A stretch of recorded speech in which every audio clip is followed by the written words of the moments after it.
German Shepherd gives birth to 5 puppies. Vet's terrifying discovery leaves everyone in shock. What happened will shock you. Like, share, and comment where you're watching from. The rain pounded against the windows like angry fists demanding entry. Sarah Mitchell pressed her forehead against the cool glass, watching lightning split the sky into jagged pieces. Behind her, the soft whimpering of her beloved German Shepherd filled the otherwise silent living room. Maya was in labor, and something didn't feel right. "Mark!" Sarah called, her voice tight with worry. "I think it's time." Her husband appeared in the doorway, a towel slung over his shoulder. His face, usually relaxed and jovial, was tense with concern. "Dr. Carter just texted. He's 5 minutes away." Sarah nodded and turned back to Maya, who lay on her side in the large whelping box they had prepared weeks ago. The dog's amber eyes, usually bright and alert, were clouded with pain. Sarah ran her fingers through Maya's thick fur, whispering reassurances she wasn't sure she believed herself. Maya had been acting strange the past few days. Restless. Anxious. Not like the confident, well-trained police dog she had been before retirement. Sarah had chalked it up to pregnancy nerves, but now, as thunder crashed overhead and Maya's whimpers grew more urgent, she wondered if there was something more. The doorbell rang, cutting through the tense silence. Mark rushed to answer it, returning moments later with Dr. Carter, their veterinarian of 5 years. Water dripped from his raincoat as he set his medical bag down and approached the whelping box. "How's our girl doing?" he asked, kneeling beside Maya. The German Shepherd recognized him and allowed him to check her vitals, though her eyes never left Sarah's face. "Something's wrong," Sarah said, not phrasing it as a question. "I can feel it." Dr. Carter's silence as he examined Maya only confirmed her fears. Finally, he looked up, his brow furrowed. "Her vitals are strong, but—" He hesitated, flipping through the notes on his tablet. "But what?" Mark asked, crouching down beside them. Dr. Carter's eyes narrowed behind his glasses. "The ultrasound we did last week showed 4 puppies. Standard size, nothing unusual, but her abdomen feels different now, more distended than it should be." Sarah's stomach twisted. "What does that mean?" "I'm not entirely sure yet," Dr. Carter admitted, his voice measured in a way that made Sarah even more uneasy. "It could be nothing. Let's just focus on helping these pups into the world, shall we?" Over the next hour, the storm outside seemed to match Maya's labor. Intense, unpredictable, and growing stronger by the minute. Sarah held Maya's head in her lap, stroking her ears and murmuring encouragement as the first contractions began in earnest. "That's it, girl," she whispered. "You're doing great." The first puppy arrived with surprising ease, a small, wet bundle that Dr. Carter quickly toweled off and placed near Maya's head. The German Shepherd immediately began to lick her newborn, cleaning it with gentle, thorough strokes of her tongue. "It's a boy," Dr. Carter announced. "Healthy size, good lungs." As if on cue, the tiny puppy let out a surprisingly loud squeal. Mark laughed, tension momentarily forgotten. "Takes after his mother. Remember how Maya used to bark at squirrels at 5 a.m.? Sarah smiled, but her eyes remained fixed on Dr. Carter, who was watching Maya with unusual intensity. "Everything okay?" "Yes," he said, a beat too quickly. "Let's see the next one." The second puppy arrived 20 minutes later, smaller than the first, but equally vocal. A female, then the third, another male, and the fourth, another female. Each time, Maya cleaned her puppies with the same dutiful attention, and each time, Dr. Carter's frown deepened. 4 healthy puppies, Mark said, grinning as he watched the tiny bundles squirming against their mother. "Just like you predicted, Doc." But Dr. Carter wasn't smiling. He was pressing gently on Maya's abdomen, his expression growing more troubled by the second. "What is it?" Sarah asked, her heart beginning to race. Dr. Carter opened his mouth to respond when Maya suddenly stiffened. Her back arched, and a low, pained growl escaped her throat, different from any sound she had made during the births of the other puppies. "She's still in labor," Dr. Carter said, his voice dropping to a near whisper. "There's another one." "Another one?" Mark echoed. "But you said—" "I know what I said." Dr. Carter cut him off, reaching for his stethoscope. "Something's not adding up here." Maya's next contraction came with such force that she yelped, a sound that sent chills down Sarah's spine. In the 5 years they'd had her, through training drills and real-world police work, Sarah had never heard Maya express pain like that. "It's coming," Dr. Carter said, positioning himself to assist if needed. "Something's different about this one. It's—" The words died in his throat as Maya gave a final push. The moment the fifth puppy emerged, the vet's face turned pale. He stepped back, his hands trembling slightly. "What?" Sarah demanded, unable to see what had caused such a reaction. "What's wrong with it?" Dr. Carter didn't answer. He was staring at the newborn with an expression Sarah couldn't quite place, shock mixed with something that looked almost like fear. "Is it dead?" Mark asked, moving to get a better look. "No," Dr. Carter said, his voice barely audible over the storm. "It's very much alive." He carefully cleaned the puppy and placed it near the others. Only then did Sarah see what had shaken the experienced veterinarian. The fifth puppy was larger than its siblings, noticeably so.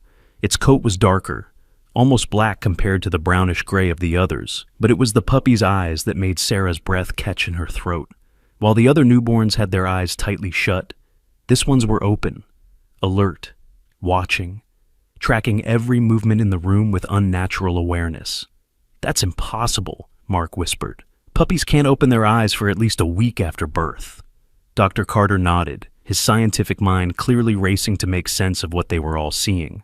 "Exactly," he said, reaching for his tablet with unsteady hands, "which is why this shouldn't be happening." Maya, who had been attentively caring for her first 4 puppies, turned to look at the 5th one. Her reaction was immediate and disturbing.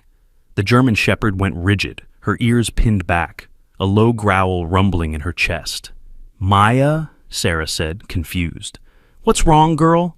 Instead of answering, Maya backed away from the 5th puppy, pushing the other 4 behind her with her nose, as if protecting them. "I've never seen anything like this," Dr. Carter muttered, more to himself than to the stunned couple. A mother rejecting just one puppy, and so decisively. The 5th puppy, unlike its siblings who were blindly searching for their mother's warmth, remained perfectly still. It didn't cry, it didn't struggle, it simply watched, its dark eyes fixed on Maya with an intensity that seemed impossible for a creature minutes old. "Should we help it, nurse?" Mark asked, breaking the heavy silence. Dr. Carter hesitated. "Let me run some quick checks first. This is unusual, to say the least." As the vet carefully picked up the puppy for examination, Sarah noticed something else strange. While the other newborns had been wet and wrinkled, their limbs curled and weak, this one's body seemed more defined. Its paws were larger, its muscles somehow more developed. It looked less like a newborn and more like a puppy several weeks old, somehow compressed into a slightly too small body. "Mark," she whispered, unable to take her eyes off the scene. "What's happening?" Her husband shook his head, equally transfixed. "I don't know. I've helped birth dozens of litters at my parents' farm, but I've never seen anything like this." Dr. Carter was checking the puppy's heartbeat, his professional demeanor slipping further with each passing second. "The heart rate is strong. Too strong for a newborn." He checked its reflexes and his eyebrows shot up. "And it's responding to stimuli like a much older pup would." The puppy remained eerily silent through the examination, its eyes following every movement with unsettling precision. Outside, the storm had begun to subside, but inside, a different kind of tension was building. "What should we do?" Sarah asked, instinctively moving closer to Maya, who was still watching the 5th puppy with obvious distrust. Dr. Carter carefully placed the puppy back in the whelping box, though at a slight distance from the others. "I'd like to run some tests," he said, his clinical tone at odds with the uneasiness in his eyes. "Blood work, for starters. I've got a portable kit in my car." As he stood to retrieve his equipment, the 5th puppy did something that froze everyone in place. It stood up, wobbly but determined, and took 2 unsteady steps toward Maya. Newborn puppies couldn't walk. It was a physical impossibility. Their eyes were closed, their legs weak, their brains not yet developed enough for coordinated movement. Yet there it was, moving with purpose, its dark eyes fixed on its mother. Maya growled, a deep warning sound that Sarah had only heard once before, when an armed suspect had cornered them during a training exercise. It was Maya's most serious threat display, and it was directed at her own offspring. The puppy stopped, seeming to assess the situation. Then, in a motion that looked almost deliberate, it turned away from Maya and lay down, still watching, still silent. Sarah felt Mark's hand close around hers, his grip tight. Dr. Carter stood frozen in the doorway, medical bag forgotten. "I don't," he started, then cleared his throat. "I don't think we should leave it with the others tonight, not until we know more." For once, Maya seemed to agree with him. The German Shepherd had gathered her other 4 puppies close, her body positioned between them and their unusual sibling. As Mark helped Dr. Carter set up a separate area for the 5th puppy, Sarah couldn't shake the feeling that they were dealing with something beyond their understanding. The storm had passed, but the rain still tapped against the windows, softer now, almost thoughtful, like fingers drumming on a table while working through a difficult problem. The puppy allowed itself to be moved without protest, its eyes never leaving Sarah's face. And in that moment, as their gazes locked, Sarah felt something she couldn't explain, a cold certainty that nothing about their lives would be the same after tonight. "It'll be okay," Mark said, misreading her expression as simple worry rather than the deeper dread that had settled in her stomach. "The little guy's just different. That's all." Sarah nodded, not trusting herself to speak, because she knew, with an instinct as old as motherhood itself, that different didn't begin to cover what was happening in their home tonight. As if sensing her thoughts, the 5th puppy blinked once, slowly, deliberately.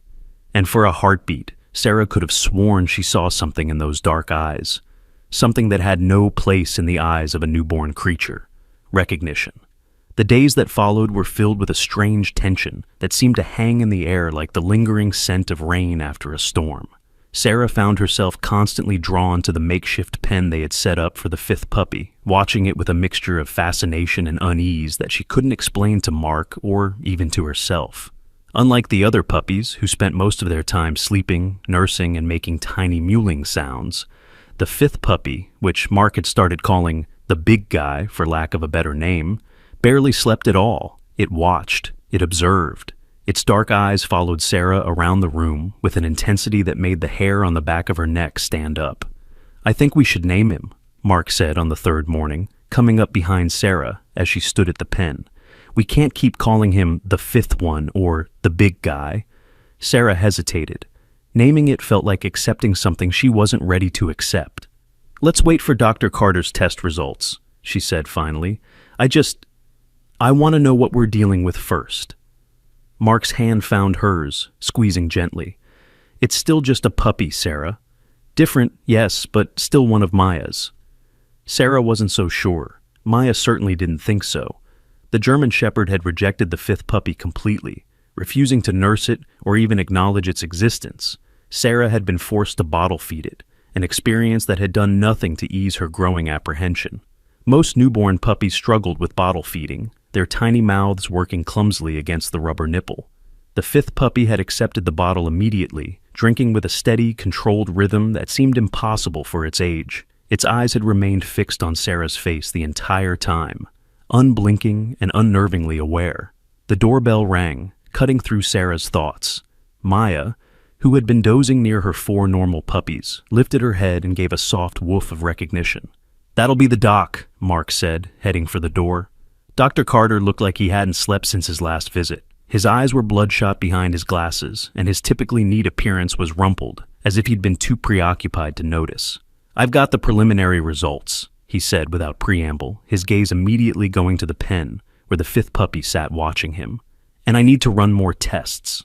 Sarah's stomach clenched. "What did you find?" Dr. Carter ran a hand through his thinning hair, a gesture of agitation Sarah had never seen from him before. "That's just it," he said, his voice low. "I'm not sure what I found. The blood work, it doesn't make sense." "What do you mean?" Mark asked, leading them all to the kitchen table, away from both sets of puppies. Dr. Carter pulled out his tablet and scrolled to a chart that meant nothing to Sarah. "The cellular structure is unusual. The DNA doesn't fully match Maya's." Sarah frowned. "But that's normal, right? It would have DNA from both parents." "Yes, but—" Dr. Carter tapped the screen, bringing up another chart. "Even accounting for that, there are anomalies I can't explain. Markers that don't match typical canine DNA at all."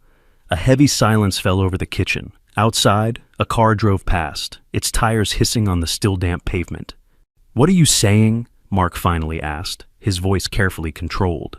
Dr. Carter shook his head. "I'm not saying anything definitive yet. That's why I need more tests. But I've been a vet for 30 years, and I've never seen anything like this puppy. The way it moves, the way it watches, it's developing at an accelerated rate that defies everything I know about canine biology." As if to punctuate his words, a soft thud came from the living room. All three adults turned to see the fifth puppy standing at the edge of its pen, paws on the top of the barrier, watching them. It had grown noticeably in just 3 days, its body longer, its legs stronger, its dark coat thicker. "It can't get out, can it?" Sarah whispered, a note of panic in her voice. Dr. Carter's silence was answer enough. "I'll add another barrier," Mark said, moving quickly to the living room. As he approached the pen, the puppy lowered itself back to the floor, still watching, still silent. Sarah turned back to Dr. Carter. "What should we do?" The vet's fingers drummed nervously on the tablet. "I'd like to take the puppy to my clinic for observation, just for a day or two. I have more sophisticated equipment there, colleagues I can consult with." "Yes," Sarah said immediately, relief flooding through her. "Today. Now." Dr. Carter nodded, but his expression remained troubled. "There's something else you should know. I made some calls yesterday, trying to find out more about Maya's background." Sarah stiffened. They had adopted Maya when she was 2 years old, after she had been retired early from police work due to a minor hip injury. They knew she came from a specialized breeding program for police and military working dogs, but the details had always been vague. "What did you find out?" Mark asked, returning from securing the puppy's pen. Dr. Carter glanced toward the living room, lowering his voice. "The breeding facility Maya came from, K9 Elite Solutions, was shut down 3 years ago. There were allegations, ethical concerns." "What kind of ethical concerns?" Sarah asked, her mouth suddenly dry. Dr. Carter hesitated. "Experimental breeding techniques. Some whispers about genetic modification, though nothing was ever proven. The facility was closed, records sealed by court order." Mark's face had gone pale. "You think they did something to Maya? Something that affected her pregnancy?"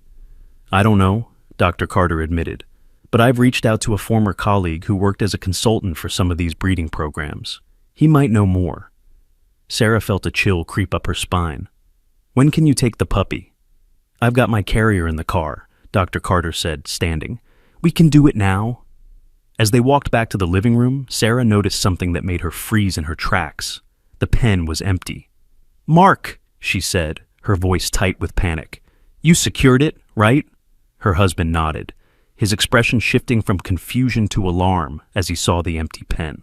"I added another level of fencing. It couldn't have—" A low growl from Maya interrupted him. The German Shepherd was on her feet, her body rigid, her gaze fixed on a spot behind the couch. With deliberate slowness, she moved to position herself between her 4 puppies and whatever she was sensing. "It's behind the couch," Mark whispered. Dr. Carter motioned for them to stay back as he carefully approached, carrier in hand. "Hey there, little fella," he said, his voice artificially cheerful. "How'd you get out, HM?" No response came from behind the couch. No movement, no sound. Dr. Carter took another step, then another. He peered behind the couch, and his body went still. "Oh," he said softly. "Oh, that's remarkable." "What?" Sarah asked, unable to see from her position. Dr. Carter straightened up, his face a mixture of scientific fascination and deep unease. "It's built a sort of nest, using cushions from the chair and— Is that one of your dish towels?" Mark moved to look, and his sharp intake of breath confirmed the vet's words. How did it get a dish towel from the kitchen? Sarah felt a wave of dizziness wash over her. The kitchen was down a hallway, around a corner, well out of sight of the living room. For the puppy to have gone there, taken a towel, and returned without any of them noticing. "I don't like this," she said, her voice barely audible. "I want it gone. Now." Dr. Carter nodded, reaching carefully behind the couch. A moment later, he straightened up, the 5th puppy held securely in his hands. Unlike the other puppies, who would have squirmed and cried at being picked up, this one remained perfectly still, its dark eyes fixed on Sarah. "Got him," Dr. Carter said, quickly placing the puppy in the carrier. "I'll call you as soon as I have more information." As the vet secured the carrier, Sarah noticed something that sent ice through her veins. The puppy's eyes hadn't left her face, but now there was something new in them, something that looked disturbingly like calculation. "Take care of him," Mark said, walking Dr. Carter to the door. Sarah wanted to protest. That thing wasn't a him, it was a what? She didn't know, and that was the problem. After Dr. Carter left, Mark found her sitting on the floor next to Maya and her puppies, the German Shepherd's head resting protectively in her lap. "It's going to be okay," he said, settling down beside her. "Doctor, Carter will figure out what's going on." Sarah stroked Maya's ears, finding comfort in the familiar texture of her fur. "I keep thinking about what he said about that breeding facility. What if they did something to her?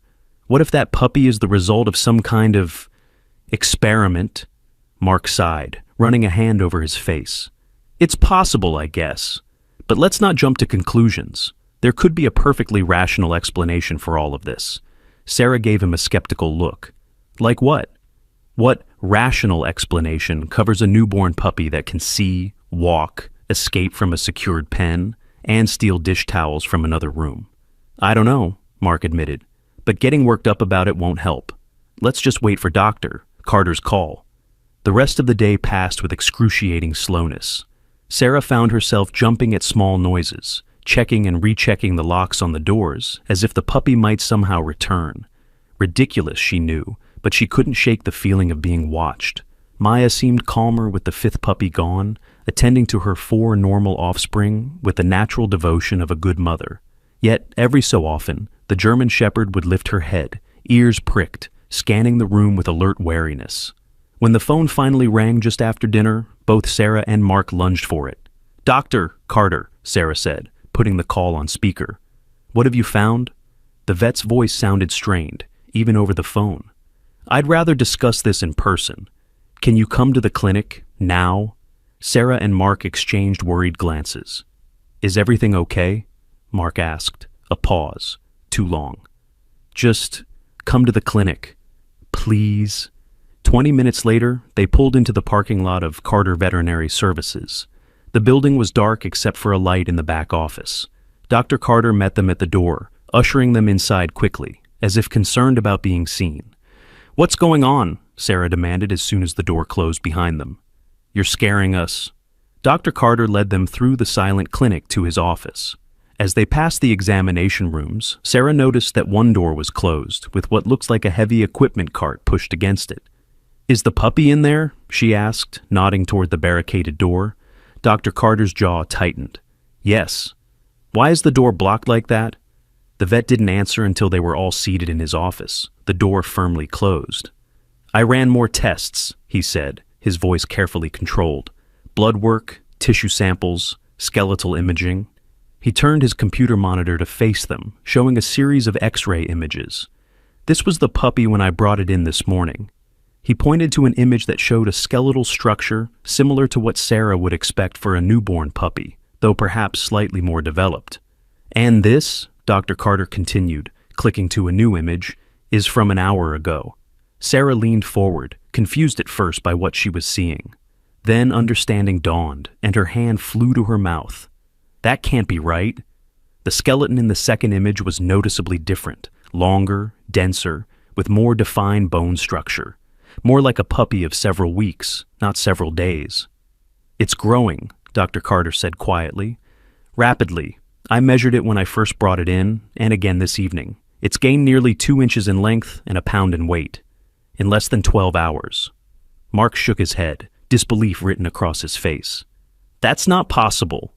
"I know," Dr. Carter agreed. "And yet, it's happening. Whatever this creature is, it doesn't follow the normal rules of biology." Sarah felt sick. "You keep saying creature and it. Do you not think it's a dog at all?" Dr. Carter ran a hand through his hair again, a gesture that was becoming familiar. "I think it's partially dog.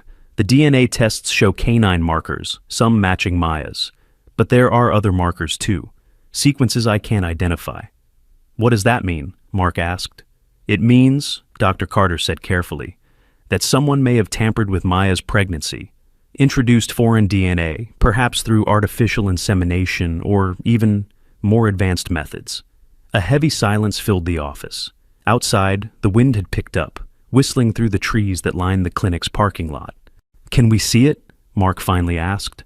Dr. Carter hesitated, then nodded. "Yes, but be prepared. It's changed in other ways too." He led them down the hallway to the barricaded examination room. With a quick, nervous glance at Sarah and Mark, he moved the equipment cart aside and unlocked the door. The room was dimly lit, with a large metal kennel set up in the center. As they entered, Sarah immediately sensed something different about the space. A tension in the air, like the feeling just before a thunderstorm breaks. And there, sitting perfectly still in the center of the kennel, was the fifth puppy. Except it hardly looked like a puppy anymore. In the days since they had last seen it, it had grown to nearly the size of a month-old German shepherd. Its coat was sleek and dark, its muscles visibly defined beneath its skin in a way that no young puppies should be. But it was the eyes that stopped Sarah's breath in her throat. They were still that same unnerving dark, but now they held something more: intelligence, calculation, and a depth that seemed impossible. The puppy, if it could still be called that, looked directly at Sarah, and its mouth opened in what almost resembled a smile. "Oh my God," she whispered, instinctively stepping back. Dr. Carter nodded grimly. "It's been like this since I brought it in. Watching, waiting. I swear it understands everything we say." Mark moved closer to the kennel, fascination overriding his caution. "Hey there, big guy," he said softly. The puppy's head tilted slightly, its gaze shifting to Mark with unsettling precision. "I wouldn't get too close, Doctor," Carter warned. "Earlier today, one of my assistants reached in to change its water and—" He rolled up his sleeve, revealing 4 long, angry red marks across his forearm. "It scratched you?" Sarah asked, horrified. "No," Dr. Carter said, rolling his sleeve back down. "My assistant. She said it was like something came over her, a compulsion to hurt herself. She doesn't even remember doing it." Mark backed away from the kennel instantly. "Are you saying it controlled her somehow?" "I don't know what I'm saying," Dr. Carter admitted, his scientific mind clearly struggling with the implications. "But whatever this thing is, it's not just physically advanced. There's something else, something I can't explain." Sarah felt cold dread pooling in her stomach. "We need to call someone, the police or animal control or—" "And tell them what?" Dr. Carter asked. "That we have a puppy that's growing too fast? That we think might have, what, supernatural abilities? They'd think we're insane." "Then what do we do?" Mark demanded. "We can't just ignore this." Dr. Carter sighed, suddenly looking every bit his 60 years. "I've reached out to a contact at the university, a geneticist who specializes in unusual mutations. She's coming tomorrow morning to take a look." "And until then?" Sarah asked. "Until then, I'll stay here and monitor it. You two should go home, get some rest, check on Maya and the other puppies." Sarah didn't want to leave, not when there were still so many questions, but she couldn't deny her exhaustion. And she was worried about Maya, who had been through so much already. "All right," she agreed reluctantly. "But you'll call us if anything changes? Anything at all?" Dr. Carter nodded. "Of course." As they turned to leave, the puppy made a sound, the first vocalization they had heard from it. Not a bark or a whine, but a low, rumbling noise that sounded almost like laughter. Sarah shuddered, hurrying from the room without looking back. The drive home was silent, both of them lost in their own thoughts. As they pulled into their driveway, Sarah noticed something odd. "Mark," she said, pointing to their neighbor's house across the street. "Isn't that Mrs. Davis's dog, the one she's always walking?" Mark followed her gaze to where a small Yorkshire Terrier was frantically scratching at the Davises' front door, yipping with clear distress. "Yeah, that's Baxter. Weird that he's outside so late." Mark frowned. "Mrs. Davis is usually pretty strict about taking him out on a leash." Sarah felt a flicker of unease. "Maybe we should check on her." They crossed the street together. As they approached, Baxter turned to them, his tiny body quivering with anxiety. The moment he saw them, he let out a high-pitched whine and bolted toward them, circling their legs frantically. "Something's wrong," Sarah said, reaching down to calm the distressed dog. "Mrs. Davis, are you home?" she called, knocking on the door. No answer came from inside. The house was dark and still. Mark tried the doorknob and found it unlocked, unusual for their security-conscious neighbor. "Mrs. Davis!" he called as they stepped inside. "It's Mark and Sarah from across the street." The house was eerily silent. In the dim light filtering in from the street, Sarah could see that nothing seemed out of place. No signs of a struggle or break-in, just emptiness. "She's elderly," Mark said, his voice low. "Maybe she had a medical emergency." They checked the living room, the kitchen, and finally the bedroom. All empty, the bed neatly made. In the kitchen, a cup of tea sat on the counter, stone cold. "Her car's still in the garage," Sarah said, peering through the kitchen window. "And her purse is here, but no Mrs. Davis." Baxter whimpered at their feet, clearly distressed by his owner's absence. "We should call the police," Mark decided, pulling out his phone. While Mark spoke with the dispatcher, Sarah knelt to comfort Baxter.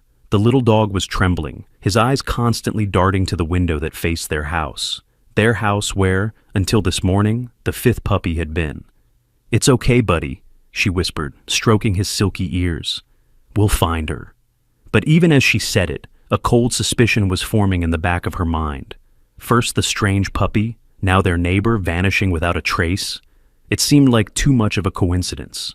The police arrived 20 minutes later, 2 officers who took down their statement and conducted a brief search of the house. They promised to file a missing persons report and to check local hospitals, but Sarah could tell they weren't overly concerned. "Elderly people sometimes got confused and wandered off," one officer explained gently. "And it hadn't been very long yet." "We'll take Baxter for now," Sarah offered, "until Mrs. Davis is found." The officers thanked them, and soon they were back in their own house, a still anxious Baxter pacing nervously in their living room. Maya watched the small dog from her place in the whelping box, her expression unusually alert for a new mother. "I'm going to check on the puppies," Sarah said, needing the comfort of normalcy. The 4 puppies were nestled together in a warm pile, sleeping contentedly. Their little bodies rose and fell with their breaths, their tiny paws occasionally twitching with dreams. They looked perfect, innocent, everything a puppy should be, unlike their brother, if it was their brother at all. Sarah's phone rang, startling her. Dr. Carter's name flashed on the screen. "Is everything okay?" she asked immediately.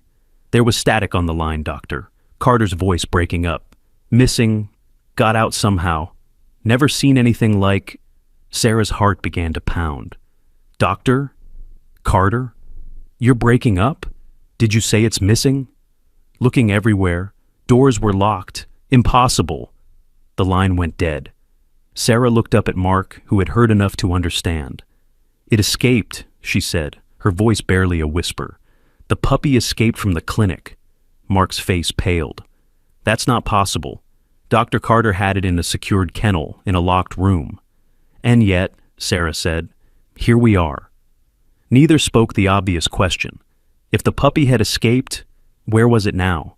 A soft whine drew their attention to Baxter, who had moved to the window and was staring out into the darkness, his entire body rigid with fear. Sarah joined him, peering out into the night. At first, she saw nothing but the quiet suburban street, the yellow glow of streetlights, the dark windows of neighboring houses. Then she saw it, a shadow moving across Mrs. Davis's front yard, too large to be a cat, too small for an adult dog, moving with purpose toward. "It's coming here," she gasped, backing away from the window. "Mark, it's coming to our house." Mark was already moving, checking that the doors were locked, the windows secured. "It's just a puppy," he said, but his voice lacked conviction. "Even if it is growing fast, it's still just a..." "Don't," Sarah cut him off. "You saw it at the clinic. You heard what Dr. Carter said. That thing is not just anything." Baxter's whine had turned into a continuous high-pitched sound of distress. Maya, hearing it, rose from her whelping box and moved to stand in front of her puppies, her posture protective, a low growl building in her throat. Both animals were staring at the front door. Then came the sound, a soft scratching, barely audible but unmistakable. Something was at their door, wanting in. "Mark," Sarah whispered, frozen in place. "What do we do?" Before he could answer, a new sound joined the scratching, a low, almost human voice that seemed to seep through the cracks around the door. "Let me in," it said, the words slurred and strange but still recognizable. "Mother?" Sarah felt her knees go weak. "Did it just..." Mark nodded, his face ashen. "It spoke. It called you mother." The scratching grew more insistent. "Let me in. Cold outside. Want to come home." The voice was childlike, but the tone was all wrong, flat, emotionless, like something mimicking speech without understanding the feelings behind the words. Maya's growl deepened, and she positioned herself between the door and her puppies, her teeth bared. "We should call someone," Sarah said, her voice trembling. "The police, or animal control, or—" "And tell them what?" Mark countered, echoing Dr. Carter's earlier question. "That we're being stalked by a talking puppy?" The scratching stopped suddenly. For a moment, there was silence. Then came a sound that chilled Sarah to the bone, the distinct click of the doorknob turning. "I thought you locked it," she hissed to Mark. "I did!" The door swung open slowly, revealing the dark shape standing on their porch. It was the fifth puppy, but not as they had last seen it. In the hours since its escape from the clinic, it had grown even more. Now it was the size of a fully grown border collie, its body sleek and muscular, its dark coat gleaming in the porch light.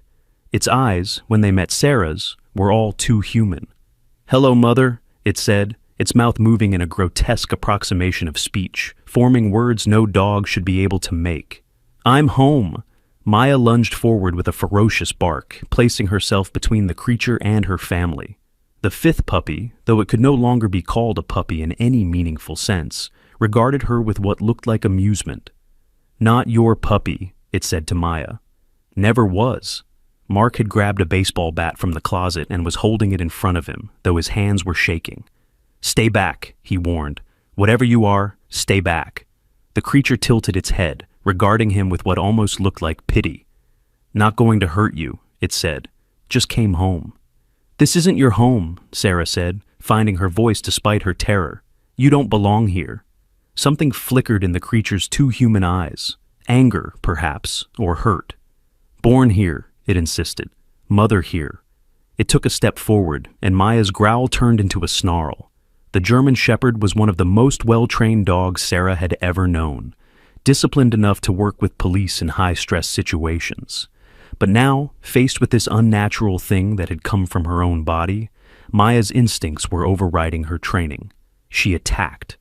What happened next moved too quickly for Sarah to fully process.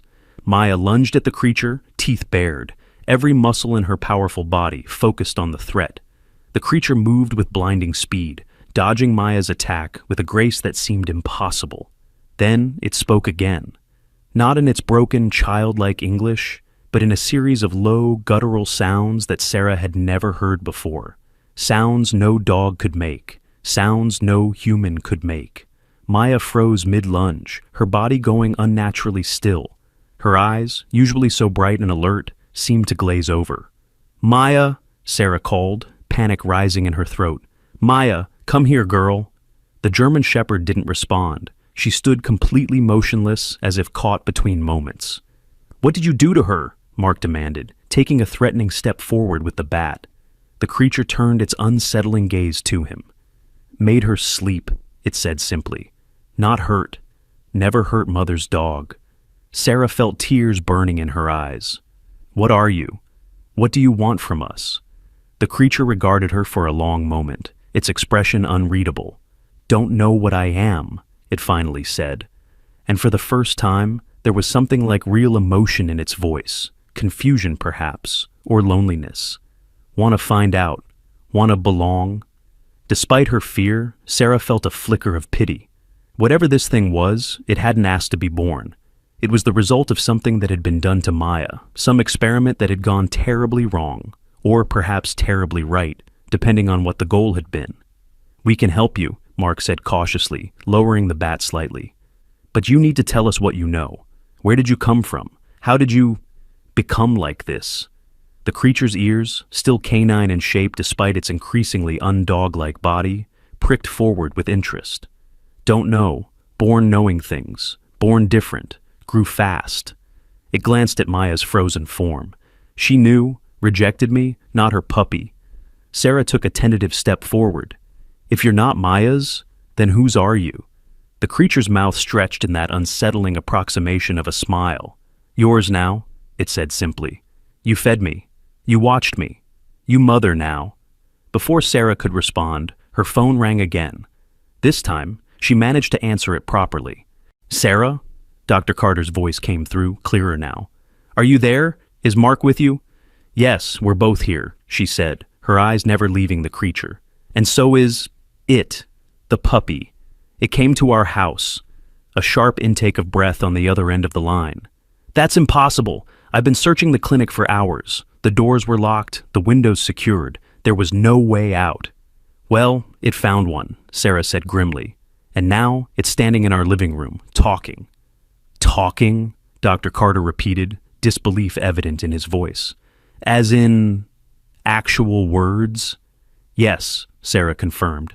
Actual English words. Not many and not well, but definitely talking. There was a long pause on the other end. I'm coming over, Doctor, Carter finally said. Don't do anything. Don't provoke it. Just keep it calm until I get there. The line went dead. Sarah lowered the phone, her gaze still fixed on the creature. Doctor coming, it said, proving it had heard and understood the conversation. Wants to study me, cut me, take blood. Mark took a cautious step forward. No one's going to hurt you. We just want to understand what's happening. The creature's eyes, those unsettlingly human eyes, narrowed slightly. Lie, it said flatly. Humans always lie. Sarah felt a chill at the words. How would it know that? What experiences could it possibly have had in its short existence to form such an opinion? We're not lying, she said, trying to keep her voice steady. We're scared, yes, but we don't want to hurt you. The creature seemed to consider this, its head tilting in that canine gesture that now looked grotesque on its increasingly undog-like body. Scared, it repeated, as if testing the word. Yes, can smell fear. It took a step closer, its nose twitching. Strong smell, like prey. Mark's grip tightened on the baseball bat. Stay back, he warned. The creature ignored him, its attention now fully on Sarah. It moved forward again, each step deliberate, measured.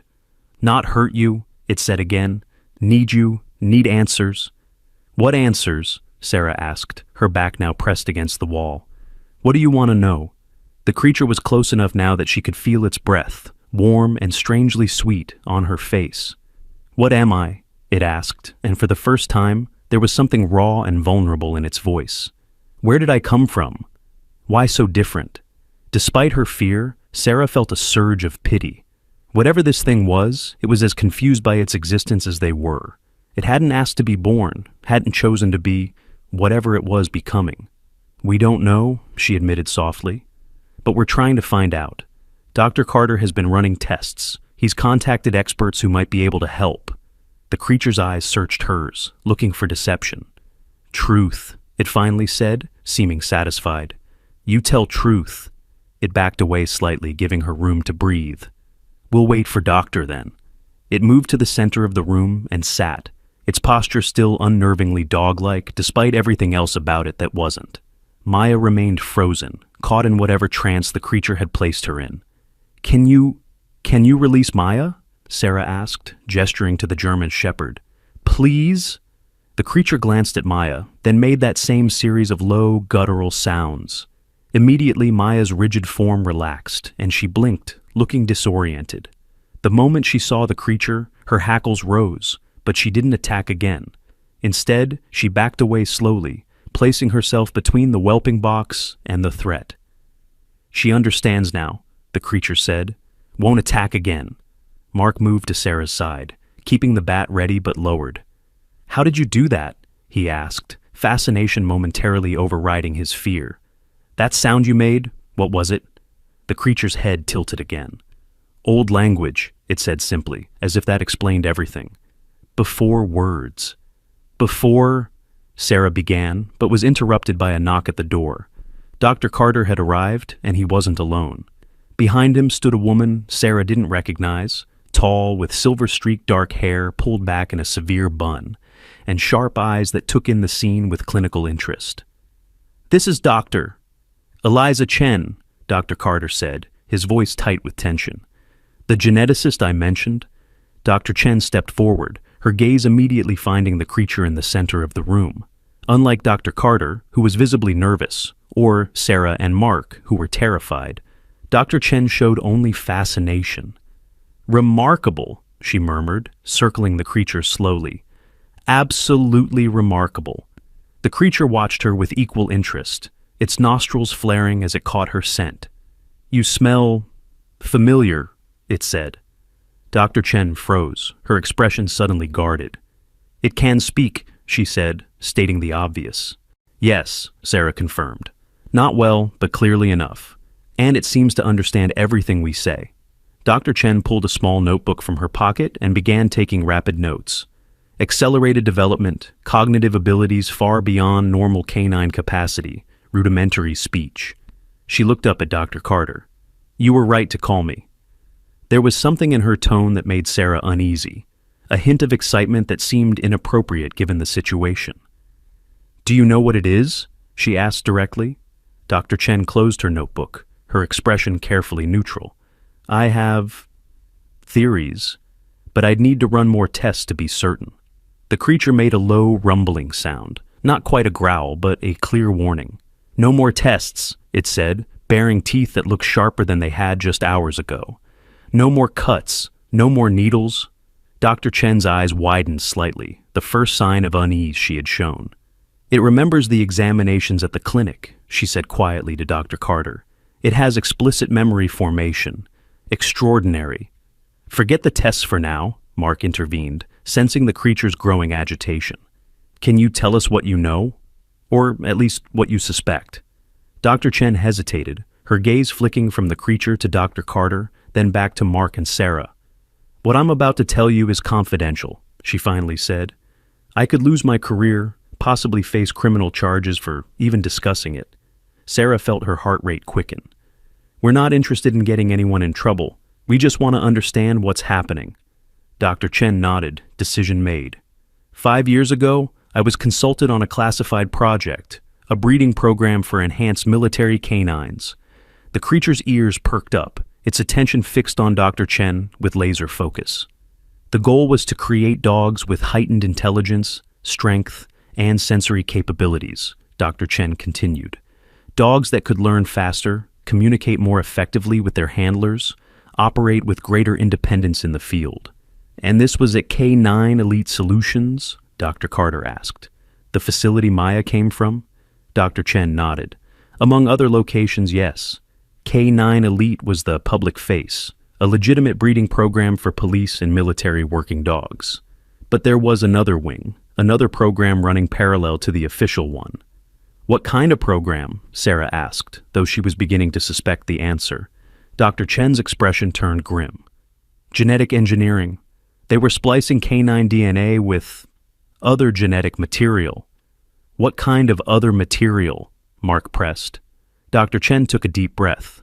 "Various sources, higher primates for intelligence, specialized predator genes for enhanced senses, and in the most classified branch of the program, human DNA." The room fell silent. Even the creature seemed stunned, its eyes widening slightly at the revelation. "Human DNA," Sarah repeated, the words feeling strange in her mouth.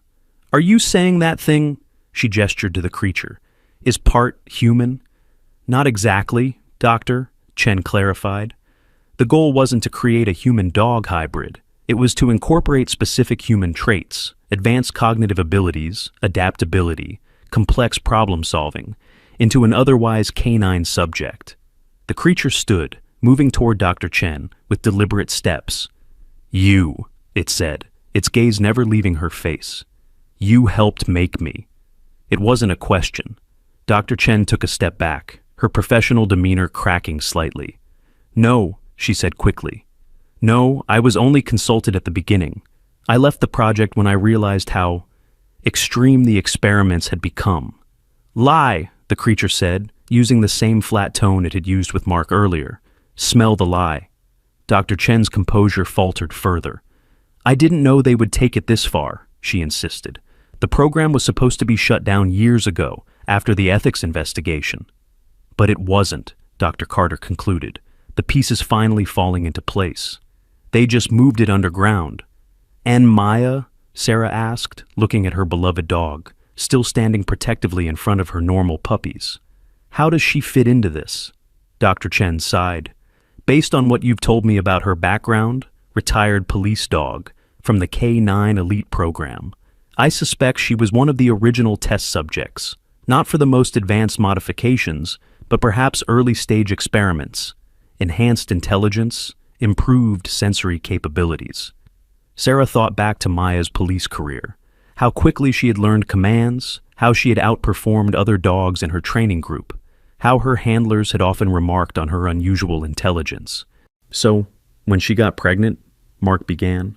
Something activated, Dr. Chen finished for him. Some dormant genetic material that wasn't expressed in Maya herself, but was triggered during reproduction. The creature had been silent during this exchange, taking in the information with those unnervingly human eyes. Now it spoke again, its voice stronger, clearer than before, evolving, just like the rest of it. Not accident, it said. Planned. Someone made me happen. Dr. Chen's expression confirmed the theory. It's possible, she admitted. K9 Elite kept records on all their dogs, even after placement. If someone from the original program wanted to continue their work, they might have tracked Maya, waited for the right moment. But who? Sarah demanded. And why now? Why us? Before Dr. Chen could answer, the creature made a sudden, sharp movement, its head snapping toward the window. Someone coming, it said, its voice low with warning. 3 humans, armed. Dr. Carter moved to the window, peering cautiously through the curtains. There's a van parked down the street, he confirmed.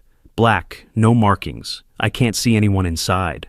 The creature's muscles tensed, its body lowering into what Sarah recognized as a defensive posture. Not police, it said with certainty. Not friends. They smell like labs, chemicals. Dr. Chen's face had gone pale. They found us, she whispered. They must have been tracking me or monitoring Dr. Carter's research inquiries. Who found us? Mark demanded, his grip tightening on the baseball bat. What are you talking about? The people who created it, Dr. Chen said, gesturing to the creature. The ones who want it back. Sarah felt cold dread spreading through her body. Why would they want it back? What would they do with it? Dr. Chen's expression was answer enough. Study me, the creature said, its voice eerily calm. Dissect me, learn from me, make more like me. Outside, a car door closed quietly, then another. We need to leave, Doctor, Chen said urgently. Now, out the back. What about Maya? The puppies? Sarah asked, panic rising in her throat. Bring them if you can, but we have to move quickly, Dr. Chen insisted. These people won't hesitate to eliminate anyone who gets in their way. Mark was already moving, grabbing car keys, his phone, a flashlight. Sarah, get the puppies. I'll help with Maya. I'll get my car ready, Doctor, Carter said, heading for the back door. We can take the alley behind the houses. The creature watched all this activity with strange calmness. Won't escape, it said simply. They have technology. Can track me. How do you know that? Sarah asked, even as she hurriedly gathered the whimpering puppies into a small carrier. The creature's eyes met hers. Born knowing, it said, touching its head with one paw-like appendage. Information here, don't know how, just is. Dr. Chen was checking the back windows, her movements precise despite her evident fear. Genetic memory, she murmured. They actually did it. Encoded information directly into the DNA. There was a sound from the front of the house, soft but unmistakable. Someone testing the door handle. Time's up, Dr. Chen said. We need to go, now. The creature moved to the center of the room, its posture straightening, becoming almost regal despite its still evolving form. You go, it said, with a clarity and authority that hadn't been present before. I stay. What? No exclamation mark, Sarah protested, even as Mark urged her toward the back door. They'll take you, they'll hurt you. The creature's mouth curved in that unsettling almost smile. Protect you, it said simply. Mother? Family? Before Sarah could argue further, there was a crash from the front of the house, the sound of the door being forced open. Maya let out a warning bark, and Mark pulled Sarah more urgently toward the back. We have to go, he insisted. We can't help it if we're captured too. The creature looked at them one last time, something like affection in its 2 human eyes. Go, it repeated. We'll find you. Promise. Then it turned toward the front of the house, its body lowering into a fighting stance, a deep growl building in its throat, a sound no dog could make, a sound that seemed to vibrate through the air like a physical force. The last thing Sarah saw as Mark pulled her through the back door was the creature, this impossible being born of science and secrets, standing between them and the intruders, protecting the family it had claimed as its own. They piled into Carter's car, Sarah, Mark, Maya, and the 4 puppies. Dr. Chen squeezed in beside them, her face tight with tension. "Where are we going?" Sarah asked his doctor. Carter pulled away, keeping his lights off as they navigated the dark alley. "I have a colleague with a private lab about 2 hours north," Dr. Chen said. "Someone I trust. We'll be safe there, at least temporarily." Sarah twisted in her seat, looking back at the house that had been their home. What about... She couldn't bring herself to name the creature, to acknowledge the strange connection she had begun to feel toward it, despite her fear. Dr. Chen's expression softened slightly. "It's extraordinary," she said quietly. "Far beyond anything the program was supposed to achieve. If it chooses to find us, I believe it will."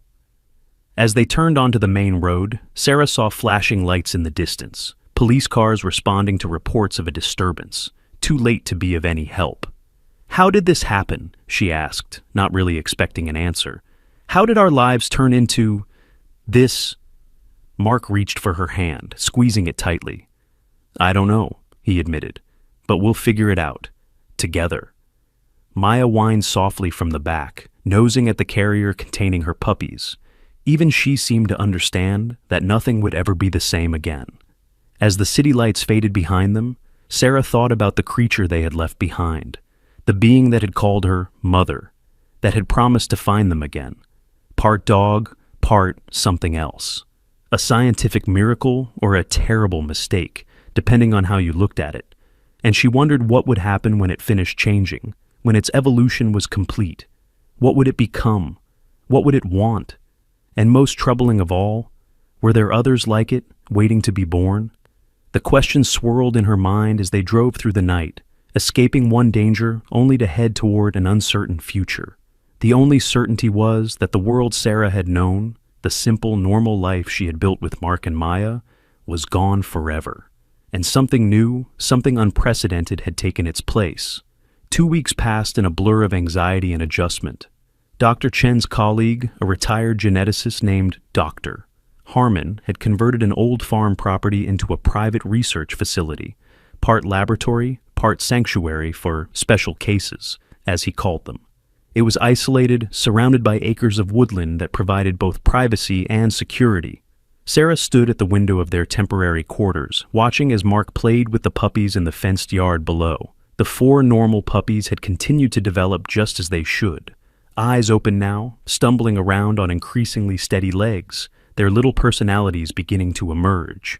Maya stayed close to them, ever vigilant, but some of her tension had eased as the days passed without incident. The same couldn't be said for Sarah. Every unexpected sound made her jump. Every shadow at dusk sent her heart racing. She kept expecting to see those unnervingly human eyes watching her from the darkness. "Still nothing?" Dr. Chen asked, joining her at the window.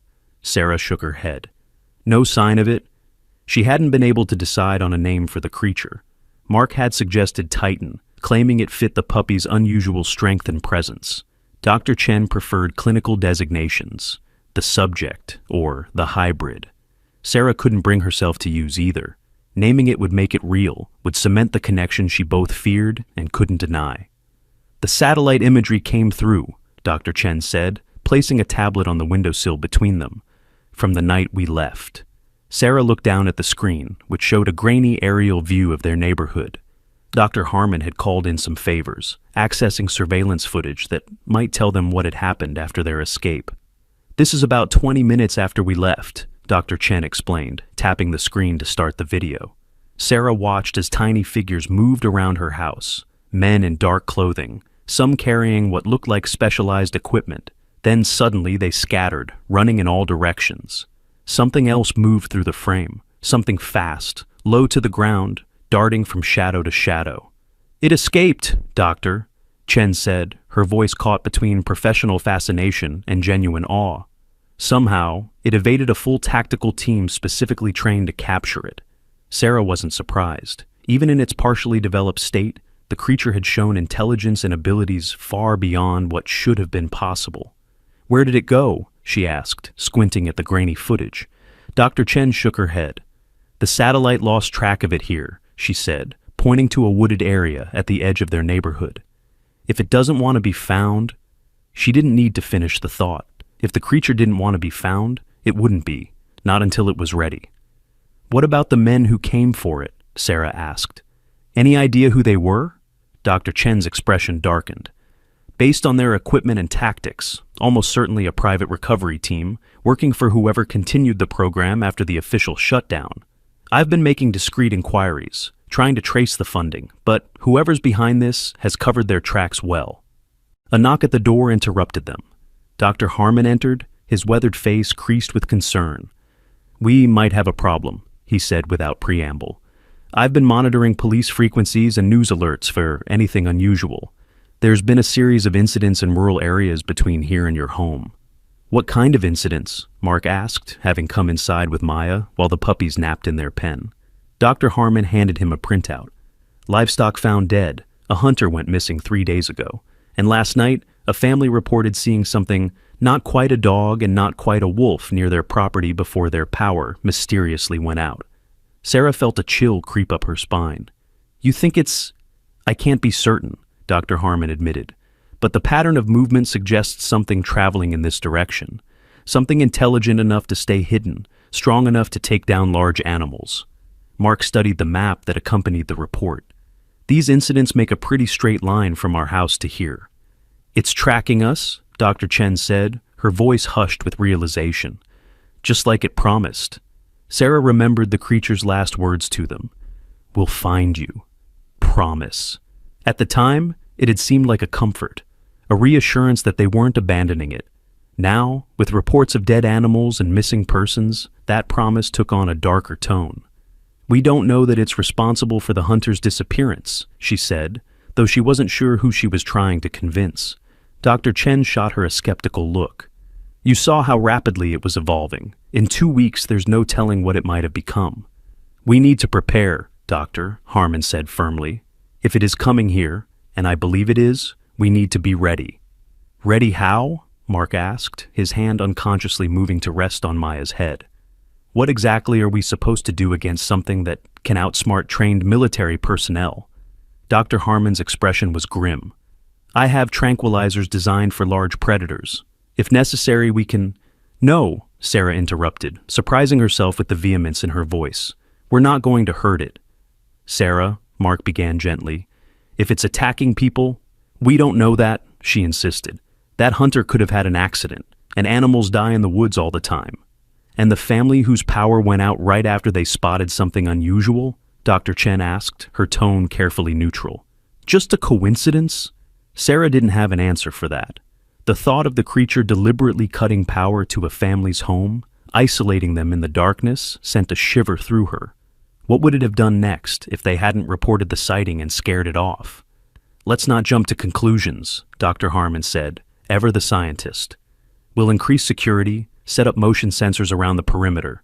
If it approaches, we'll know." As if on cue, an alarm suddenly blared from Dr. Harmon's computer. He rushed to check it, his face paling as he studied the screen. "Motion detected at the east fence line," he reported. "Something big." Sarah moved to the window, peering out at the dusky tree line that marked the edge of the property. At first she saw nothing but shadows and swaying branches. Then, movement. Something slipping from one patch of darkness to another, too deliberate to be wind, too fluid to be human. "It's here," she whispered. Dr. Harmon was already moving, grabbing his tranquilizer gun from a locked cabinet. Dr. Chen joined him, inputting the security code to access a more ominous-looking weapon. "What is that?" Mark demanded, eyeing the second gun. "Insurance," Dr. Chen said flatly, "in case tranquilizers aren't enough." Sarah felt sick. This was all wrong. They were preparing to confront the creature like it was a dangerous animal, a threat to be neutralized. Yet she couldn't shake the memory of its eyes, intelligent, aware, filled with something that had looked almost like longing when it called her mother. "Wait," she said, moving to block the door. "Let me go out there, alone." "Absolutely not," Mark said immediately. We have no idea what that thing has become in the past 2 weeks. It protected us, Sarah reminded him. It stayed behind to face those men so we could escape. Or it stayed to confront them because it saw them as rivals, Dr. Chen countered. We don't know its motivations. Another alarm sounded, another motion sensor triggered, this one closer to the house. It's circling, Dr. Harmon observed. Testing our defenses. Sarah made a decision then, one that came from a place so deep inside her she couldn't fully explain it. I'm going out there. It came looking for me, for us. I won't let it be met with guns. Before anyone could stop her, she slipped out the door and onto the porch. The evening air was cool against her skin, carrying the scents of pine and damp earth. She took a deep breath, then called out into the gathering darkness. I know you're there. You can come out. For a long moment, nothing happened. Then, slowly, a shape emerged from the shadows at the edge of the yard. Sarah's breath caught in her throat. The creature that stepped into the fading light barely resembled the puppy that had been born just over 2 weeks ago. It stood nearly 4 feet tall at the shoulder, its body lean and powerful, covered in sleek, dark fur. Its legs were longer, its claws more pronounced, its face a strange blend of canine and something else, something with higher cheekbones, a more defined brow.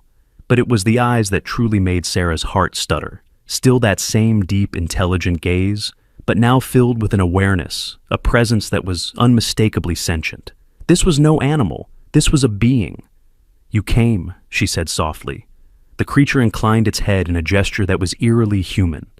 Promised, it said, its voice deeper now, smoother, though still carrying an unusual cadence. Told you I would find you. Behind her, Sarah heard the door open.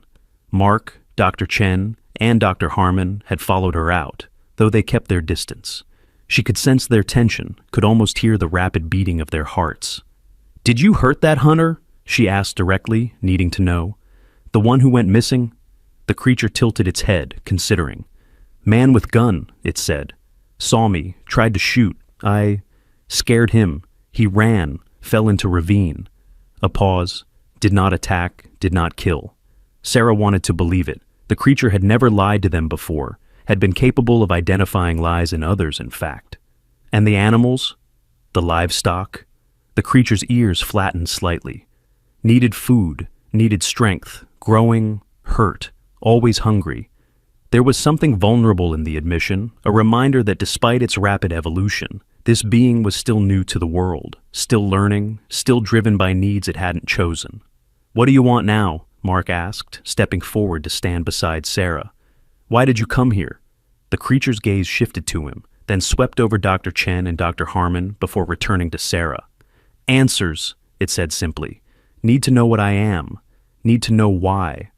Dr. Chen moved cautiously forward, her scientific curiosity evidently overriding her fear. You're the result of a genetic experiment, she said, her voice steady despite the tremor in her hands. A combination of canine DNA with other species, including human. You were designed to be extraordinary. The creature absorbed this, its expression unreadable. Experiment, it repeated. Made to be weapon? Dr. Chen hesitated. That was likely one goal, yes? Enhanced intelligence, strength, adaptability, all traits valuable in military applications. But you're more than that now, Sarah said quickly. You've become something they couldn't have predicted, something new. The creature seemed to consider this, its powerful body eerily still. Then it spoke again, with a clarity and complexity that hadn't been present before. I remember things I have never seen, it said slowly. Places I have never been. Knowledge I should not have. It is crowded in my mind. Dr. Chen's eyes widened. Genetic memory, she breathed. They encoded information directly into your DNA. Why? The creature asked, and there was something both childlike and ancient in the question. No one had an answer for that. The silent stretch between them filled with the evening sounds of crickets and distant owls.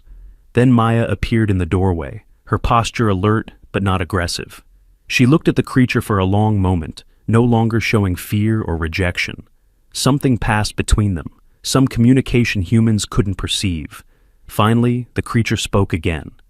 Cannot stay here, it said. Men still hunting. We'll find. We'll endanger you.